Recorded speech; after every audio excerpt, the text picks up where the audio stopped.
જૂન અને જુલાઈમાં તો સારો વરસાદ વરસ્યો, જો કે ઓગસ્ટમાં હવામાન વિભાગની જે આગાહી સામે આવી તેના કારણે વધી ગઈ ધરતીપુત્રોની ચિંતા.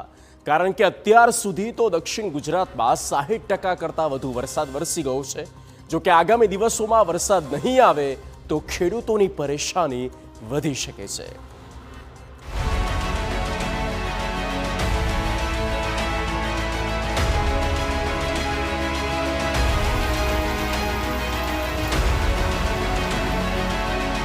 વરસાદની બદલાઈ સિસ્ટમ.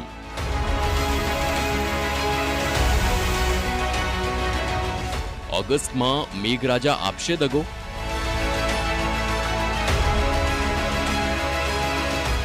ખેડૂતોની વધી ગઈ ચિંતા.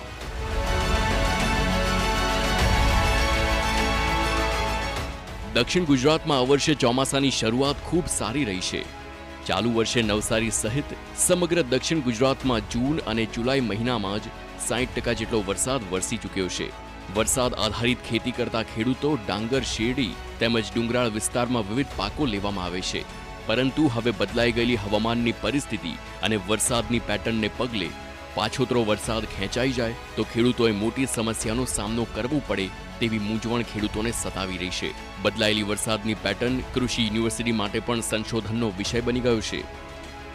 રાજસ્થાનનો જે રણપ્રદેશ છે, એવી રીતે ગુજરાતની અંદર કચ્છનો વિસ્તાર છે, ઉત્તર ગુજરાત છે અને સૌરાષ્ટ્રનો વિસ્તાર છે, ત્યાં પણ 5 વર્ષીય વરસાદનું પ્રમાણ જોવા મળે છે. અને દક્ષિણ ગુજરાતની અંદર એની સાથે સાથે પણ વરસાદનું પ્રમાણ વધુ જોવા મળે છે.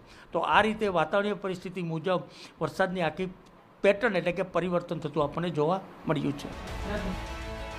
વાતાવરણમાં અનિચ્છનીય ફેરફારો માનવ જીવનની સાથે સીધા ખેડૂતોના ઉત્પાદન અને ઉત્પાદન ખર્ચ પર અસર કરતા હોય છે. ઉત્પાદન ખર્ચ વધતા ખેડૂતોને નફાનું માર્જિન ઘટી જતું હોય છે. સમગ્ર ચોમાસુ સિઝન દરમિયાન નવસારી સહિત દક્ષિણ ગુજરાતમાં દર વર્ષે 100 ઇંચથી વધુ વરસાદ પડે છે. ચોમાસાની શરૂઆતના જૂન અને જુલાઈ માસમાં જ 60% જેટલો વરસાદ વરસી જતા પાછોતરો વરસાદ ખેંચાઈ જવાથી ખેતરમાં જંતુઓ રોગચાળો ફાટવાની અને ખેડૂતોને નુકસાન થવાની ભીતિ સતાવી રહી છે. ત્યારે હાલમાં જે પડી ગયો વરસાદ એનાથી તો નુકસાન હતું જ, અને હવે નહીં પડશે તો અંદર ખેતીની અંદર જે રોગચાળો ને આ તે જે કંઈ થવાનું બધું પ્રોબ્લેમ ઊભા થાય એવું છે. એટલે એ નહીં થાય, અરે વરસાદ પડે તો એ રોગચાળો નહીં ફાટે તો તેનાથી ખેડૂતને સારું થશે. પણ હવે નહીં પડે તો રોગચાળાને લીધે દવાનો છંટકાવ કરવો પડે આ તે, એટલે ઘણું પ્રોબ્લેમ થાય એવું લાગે છે. આમ જો ઓગસ્ટ મહિનામાં મેઘરાજા ખેડૂતોને દગો આપશે તો ધરતીપુત્રોની ચિંતા વધી શકે છે. નવસારીથી નિલેશ ગામિત સાથે બ્યુરો રિપોર્ટ TV9.